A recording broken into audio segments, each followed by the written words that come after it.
I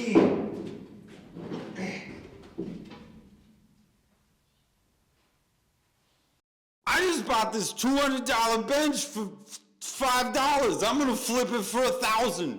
Welcome to Flea Flippers.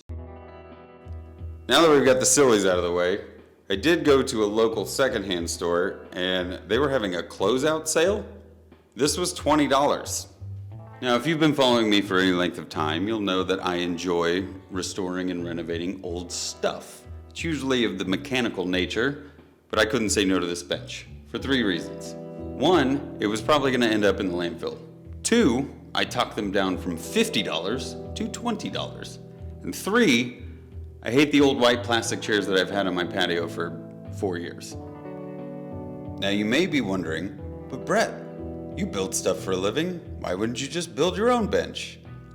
To that, I respond, no. In all honesty, it's been an extremely low priority, and when the universe gives you an opportunity to give a piece a second life, you take that opportunity, at least until the cat distribution system kicks in, and then that becomes the priority. For now, it's the bench. All right, so I'm on my second cup of coffee, and it is 7 o'clock in the morning. What I would like to do is get a weekend project out of this bench.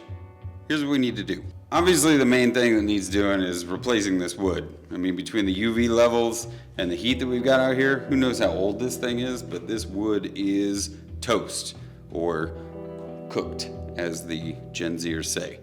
The main reason I got this thing was because these are riveted together, and I kind of like the form of the steel. Also, not cast iron, easy to weld to if I need to fix anything. It's just C-channel. And for anybody that's never seen C-channel before, here's why they call it C-channel. If you turn it upside down and draw a cat.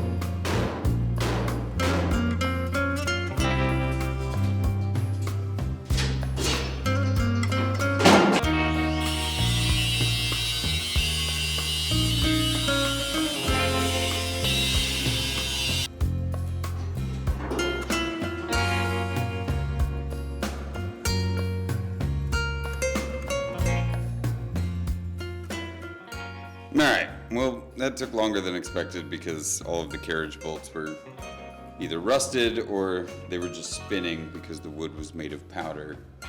A note on carriage bolts.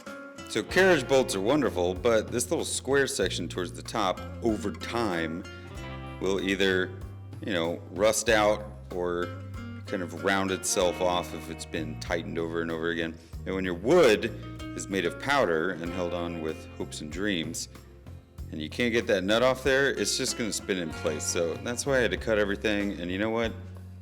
They're not really worth saving, so I just went and got some more from the hardware store anyway. More on these later! Now we've got a couple of different choices. I could clean up all the metal and then paint it, because that's what I'm gonna do. And then we could do the wood, and then we could put it together and Bob's your uncle.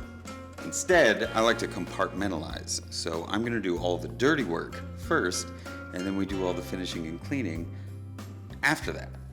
Savvy?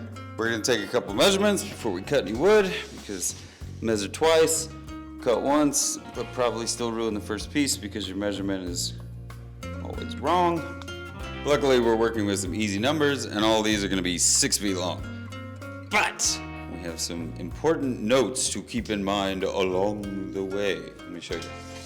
So we're gonna go ahead and assume that these legs are made the exact same way. The cool thing about this little crossbar is that it is meant to sit just under the slat and get bolted in, and it keeps the spacing and adds a little structure between the legs. So if we can prioritize nailing the slat to be flat all the way across here, it should keep our legs relatively square, and then we can do some zhuzhing if we need to with the remaining pieces. Let's get some wood. Now the lumber discussion is a can of worms, but if you're having trouble sourcing or you're working on some house project, Don't be afraid to use pine or anything that you can get from the most easy and convenient hardware/lumber store you can. I know my Home Depot sells red oak and white oak and possibly even some cedar. That could be an upgrade from here. I am fortunate enough to have acquired some ipe left over from a project years ago. This stuff is extremely dense, very strong, holds up well to the elements. They use it on things like docks and jetties next to the ocean. It looks really nice finished, so I'm gonna use that. I measured the distance between the holes from center, and now I've got everything sitting at 34 inches apart to the center of the holes. So, as far as I can tell, we keep it simple and we start cutting wood. Let's go. I'm gonna use a speed square to strike a line across the boards. We're gonna cut through as much as we can, and then I'll remove the second boards, and I should still have a line to guide me through that last board. And before I make this cut, I am gonna put it on a respirator. Whether you like sawdust or not, ipe is terrible for your lungs. It's got silicates in it, and man, will it make you feel like shit. Well, that wasn't so hard, and now that we've got all the lumber cut down, we need to make this into slats for the bench. I'm gonna use a job site table saw with a slightly finer blade on it because I have one and they're relatively inexpensive. Now that all the lumber is cut, I have to do my least favorite part, which is sanding. Luckily, I don't have to do a lot of it. I'm mostly just gonna be breaking the corners. That way you don't slice up your backside when you're sitting on the bench.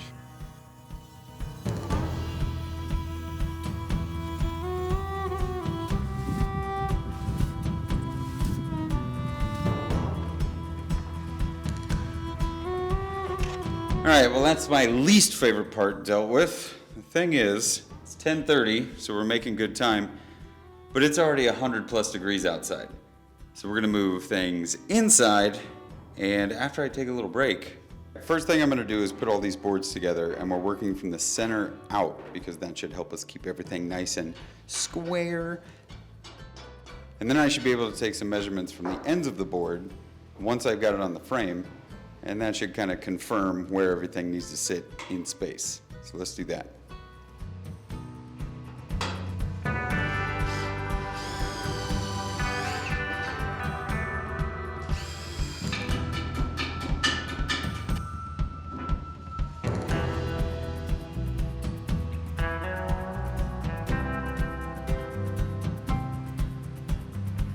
All right, I took all the measurements and our theory is sound.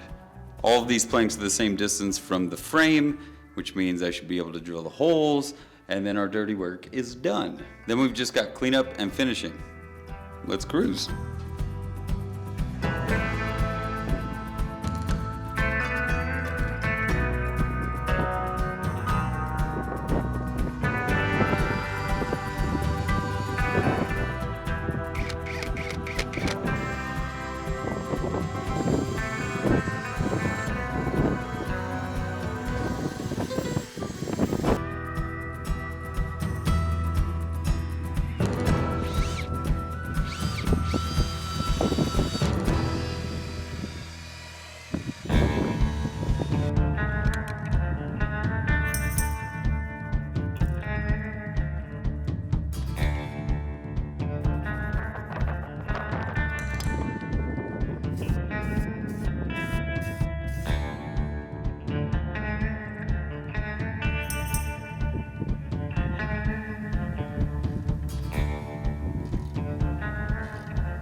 Oh, I was getting so close to being done.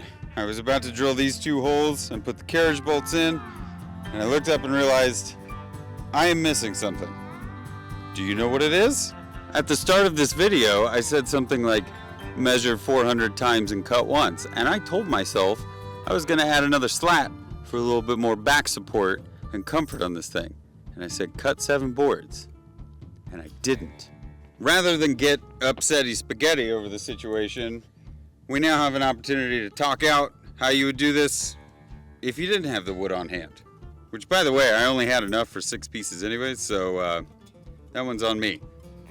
Now we go to the Beepo. All right, first thing is you go to your local lumber yard, or in my case, your local Beepo Depot, and you get a piece of wood. I went back to the hardwood section, and this happened to be exactly the same length as the other slats that I already have, All we need to do is sand it, break the corners, stain it, finish, get it installed. Project's done. Whoever's decision it is to use these kind of stickers on a piece of wood, I hate you.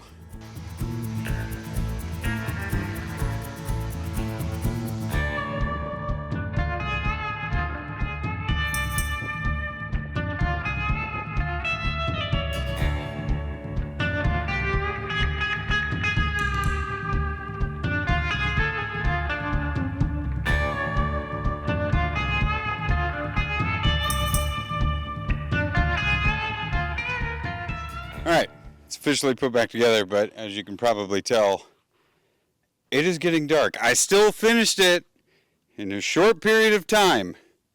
We're just going to pretend I didn't have to redo that. Beauty shots in the morning.